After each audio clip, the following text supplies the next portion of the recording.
आमचं सरकार संविधानाचा सन्मान करणार, परभणीत कॅमेऱ्यासमोर दगडफेक करणाऱ्यांना सोडलं जाणार नाही, मुख्यमंत्री फडणवीसांचा इशारा. कामगिरी बरोबर नसावी म्हणून भाजपातल्या काहींना मंत्रिमंडळात स्थान मिळालेलं नसावं, मंत्री न झालेल्यांना पक्षात मोठी जबाबदारी मिळू शकते, फडणवीसांचं विधान.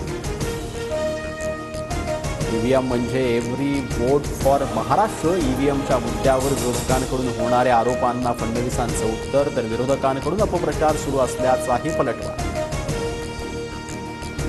नागपुरात फडणवीस सरकारचा मंत्रिमंडळ विस्तार संपन्न. 33 आमदारांकडून कॅबिनेट, तर 6 आमदारांना राज्यमंत्रीपदं. राज्यपाल CP राधाकृष्णन यांच्याकडून 39 मंत्र्यांना पदं आणि गोपनीयतेची शपथ. मंत्रिमंडळ विस्तारात 20 नव्या चेहऱ्यांना मंत्रिपदाची संधी. भाजपच्या 9, शिवसेना शिंदे गटाच्या 6, तर राष्ट्रवादी अजित पवार गटाकडून 5 नव्या चेहऱ्यांना मंत्रिमंडळात स्थान. भाजपच्या 19 आमदारांकडून मंत्रिपदाची शपथ. बावनकुळे, चंद्रकांत पाटील, मंगलप्रभात लोढा, अतुल सावे, गणेश नाईकांसह 19 नेत्यांना मंत्रिपद. शिंदे गटाच्या 11 आमदारांना मंत्रिपदाची शपथ. शंभूराज देसाई, उदय सामंत, भरत गोगावले, संजय शिरसाट, भुसे, प्रताप सरनाईकांना मंत्रिपदाची संधी.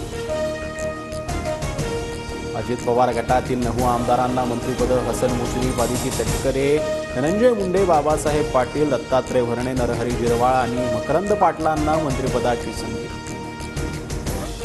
प्रसिद्ध तबलावादक उस्ताद झाकीर हुसेन काळाच्या पडद्याआड. सॅन फ्रान्सिस्कोत उपचारादरम्यान घेतला अखेरचा श्वास. वयाच्या 73व्या वर्षी निधन.